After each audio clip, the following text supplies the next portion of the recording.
구약 성경 761쪽 욥기 1장 13절에서 22절 말씀을 함께 교독하시겠습니다.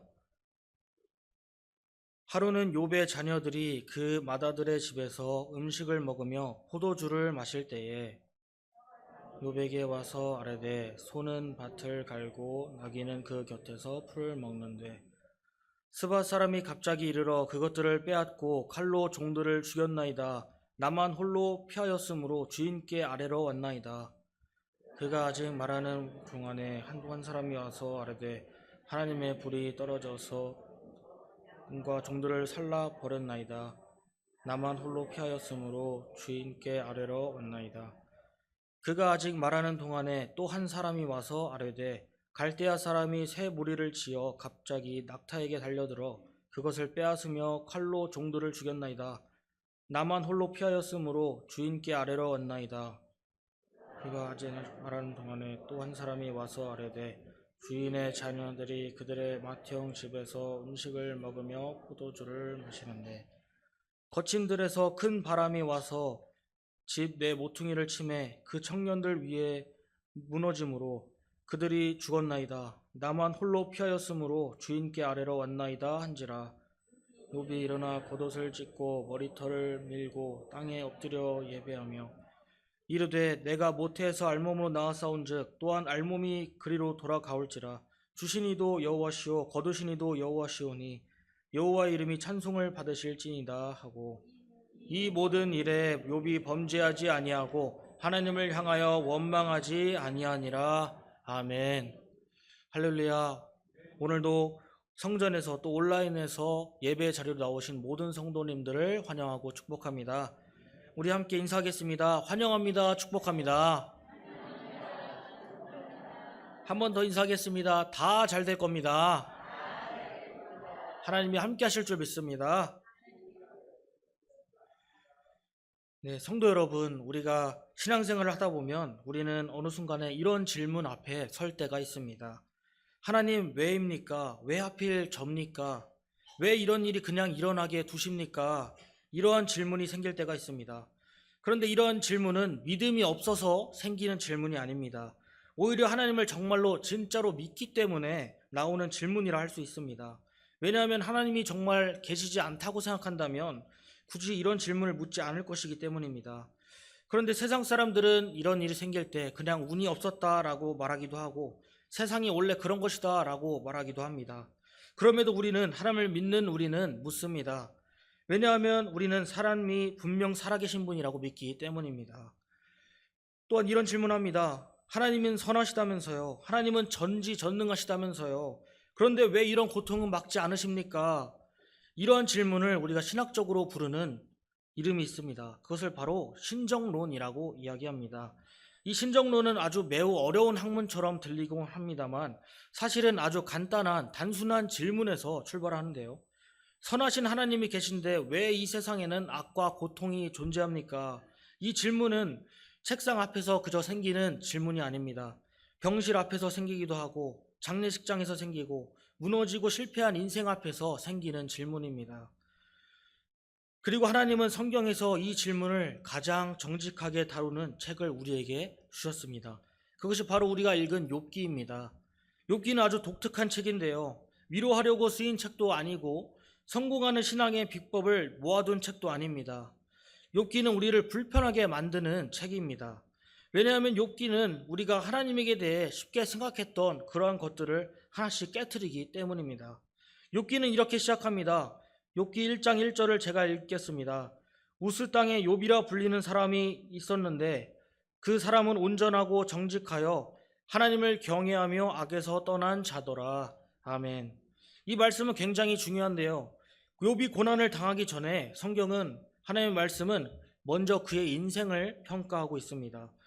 욥이 믿음이 부족해서 고난을 받은 사람이 아니라는 것, 그리고 기도를 안 해서 망한 사람도 아니라는 것, 그리고 죄를 숨기고 살다가 들통난 사람도 아니라는 겁니다. 욥은 하나님 앞에서 인정받는 사람이었다는 겁니다. 그런데 바로 그 사람에게 상상도 할 수 없는 고난이 찾아옵니다. 여기서 우리는 불편해지죠. 왜냐하면 우리가 은근히 붙잡고 있던 한 가지 생각이 무너지기 때문입니다. 하나님 잘 믿으면 인생이 잘 될 거야. 적어도 이런 일 안 생길 거야. 욥기는 말합니다. 장담하지 못한다고 말합니다. 의인도 고난을 받을 수 있다는 것이 바로 오늘 말씀의 핵심입니다. 이 말은 굉장히 힘이 빠지고 불편하게 만드는 말입니다. 그러나 성경이 분명히 말하고 있는 진리입니다. 우리가 읽는 본문에서 욥은 하루아침에 재산을 잃었고 자녀를 잃었고 사회적 지위와 명예를 잃고 또한 건강까지 잃게 됩니다. 그런데 성경은 단 한 번도 이것이 욥의 죄 때문이다라고 말하지 않습니다. 오히려 성경은 계속해서 강조하는 것이 있습니다. 그는 온전한 사람이었습니다. 그는 하나님을 경외하는 사람이었다라는 것입니다. 고난의 이유가 분명하지 않을 때 우리는 더욱더 괴로워지게 됩니다. 차라리 이유라도 알게 되면 우리가 오답노트를 보듯이 차라리 이걸 잘못했구나, 이걸 회개하면 되겠구나 하며 견딜 수 있을 텐데 말입니다. 그런데 욥은 이유를 알 수 없는 고난을 겪게 됩니다. 그리고 하나님은 우리에게 물으십니다. 너는 그래도 나를 신뢰할 수 있느냐? 욥이 모든 것을 잃은 직후에 욥이 가장 먼저 한 행동이 무엇인지 아십니까? 우리가 읽었던 욥기 1장 20절에 나타나 있는데 제가 읽어드리겠습니다. 욥이 일어나 겉옷을 찢고 머리털을 밀고 땅에 엎드려 예배하며 아멘. 욥은 고통을 못 느끼는 사람이 아닙니다. 겉옷을 찢고 머리를 민다는 것은 당시에 가장 강력한 슬픔의 표현이었습니다. 욥은 울었고 욥의 마음은 이미 무너져 내렸습니다. 그러나 그럼에도 중요한 것은 그는 하나님 앞에 엎드려 예배했다는 것입니다. 그리고 욥기 1장 21절에서 이렇게 이야기합니다. 주시니도 여호와시오 거두시니도 여호와시오니 아멘. 그런데 우리가 이 말을 오해하면 안 되겠습니다. 욥은 냉정해진 것이 아닙니다. 욥은 포기한 것도 아닙니다. 이 말은 이런 뜻입니다. 이 상황을 이해할 수는 없지만 여전히 알 수는 없지만 하나님이 여전히 하나님이심을 부정할 수는 없다라는 뜻입니다. 설명은 할 수 없어도 이해할 수 없어도 하나님과의 관계는 놓지 않는 것입니다. 욥기 1장 22절을 함께 읽기 원합니다. 시작. 이 모든 일에 욥이 범죄하지 아니하고 하나님을 향하여 원망하지 아니하니라. 아멘. 이 구절을 보면 우리가 또 오해할 수 있습니다. 믿음 좋은 사람은 불평하면 안 되는 건가? 울면 안 되는구나. 아파도 참아야 되는 거구나. 이러한 오해를 하게 됩니다. 그런데 조금만 더 읽어보면 우리는 알게 됩니다. 욥은 이후에 엄청나게 불평하기 때문입니다. 탄식하고 하나님께 따집니다. 심지어 자기 생일까지 태어난 날까지도 저주합니다. 그렇다면 이 말은 우리가 읽은 이 말씀의 진짜 뜻은 무엇이겠습니까? 욥은 하나님을 떠나지 않았다는 건데요. 하나님을 저주하지 않았다는 겁니다. 욥은 고통 속에서 하나님을 붙잡고 의지해야 할 대상으로 봤다는 것입니다. 이것이 성경에서 말하는 원망하지 않음의 진짜 의미입니다. 신정론에서도 왜 이런 일이 생겼는가에 대해서 깔끔하게 분명하게 설명해 주지 못합니다. 그러나 오히려 우리를 결단의 자리로 이끌고 갑니다. 이해가 되지 않으면 떠날 것인가? 아니면 설명이 없어도 이유를 알지 못해도 당신은 하나님을 붙들 것인가?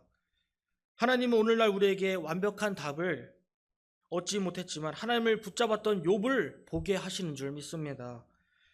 욥은 고난을 겪고 있을 때 혼자만 있지 않았습니다. 욥에게는 많은 친구들이 있었습니다.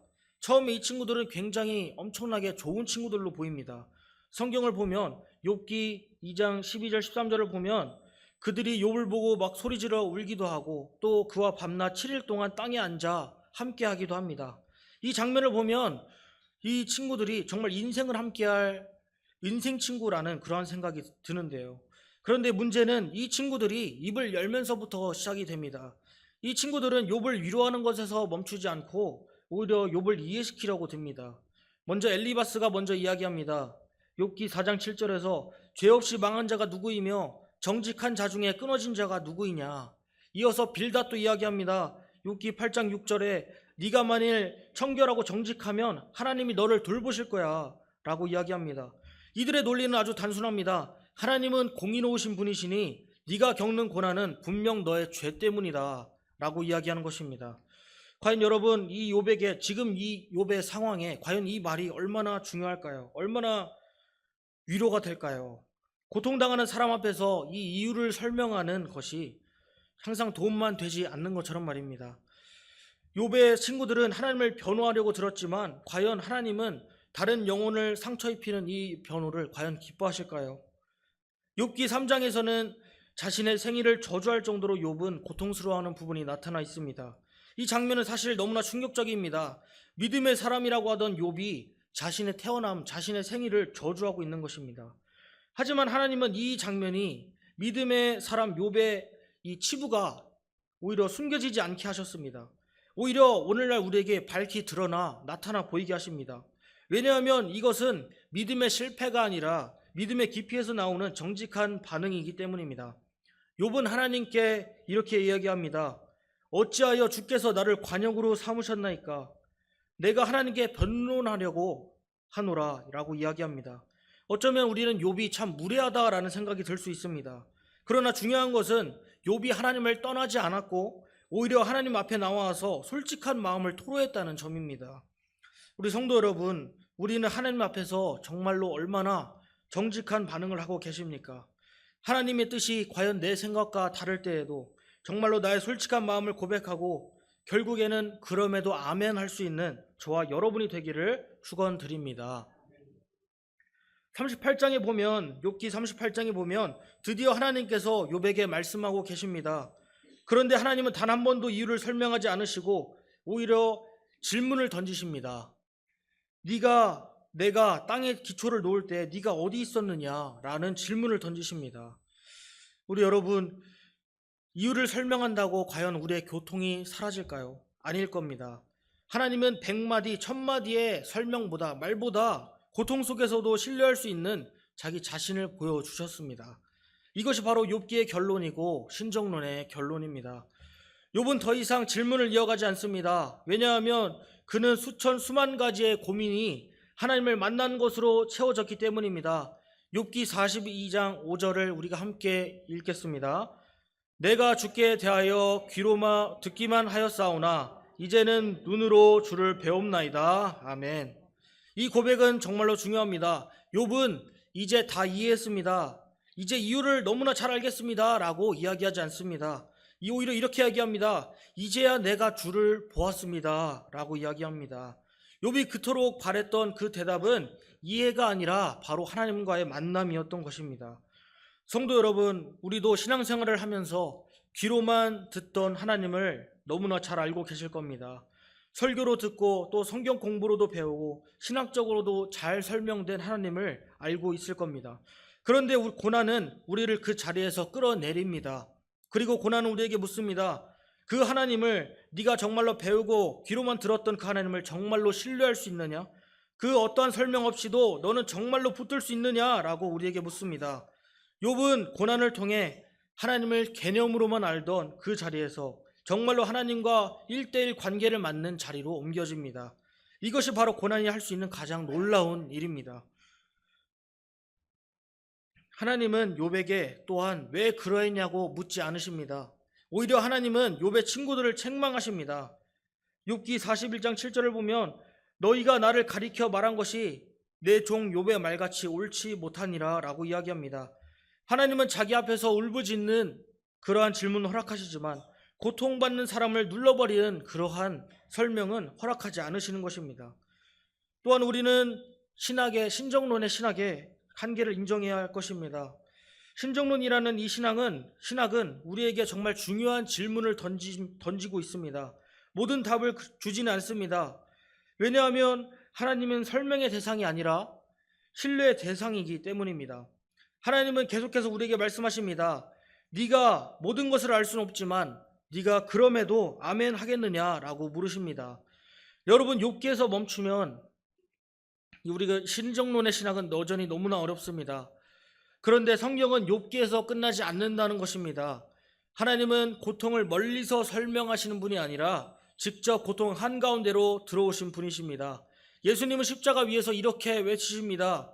나의 하나님, 어찌하여 나를 버리셨나이까? 하나님은 왜라는 그 질문을 독생자의 입술로 직접 외치셨습니다. 십자가의 앞으로 나가며 우리는 하나님이 고통을 이해하신다를 넘어서 하나님은 고통을 직접 겪으신 분임을 우리는 기억해야 할 것입니다. 왜 하나님은 이것을 허락하셨는가? 신정론의 출발점인 이 질문은 욥기를 이렇게 바꿉니다. 그럼에도 하나님을 신뢰할 수 있는가? 욥은 이유를 알지 못했지만 하나님을 다시 만났습니다. 그리고 그 만남이 욥에게 충분했습니다. 그리고 그와 같은 자리로 우리를 초대하십니다. 의인도 고난을 받습니다. 그러나 고난 속에서도 하나님은 여전히 신뢰할 수 있는 분인 줄 믿습니다. 설명은 없어도 관계는 남아있는 것입니다.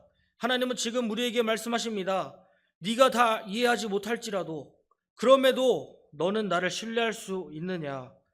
내가 하나님에 대해 온전히 알지 못해도 하나님은 나의 머리카락 하나까지 완벽하게 알고 계시는 분임을 믿고 알고 신뢰하며 하나님과의 만남을 사모하는 우리 모두가 되기를 소망합니다. 기도하겠습니다. 하나님 아버지, 오늘 주신 말씀을 통하여 끝까지 하나님을 신뢰한 욥을 보게 하시니 감사합니다. 고난 가운데 있는 성도들을 위해 기도하게 하시고 위로하게 하시고 각자의 삶이 힘들고 지칠 때에도 하나님을 신뢰하며 그럼에도 아멘 할 수 있는 우리 모두가 되게 하여 주시옵소서. 예수 그리스도의 이름으로 기도합니다. 아멘.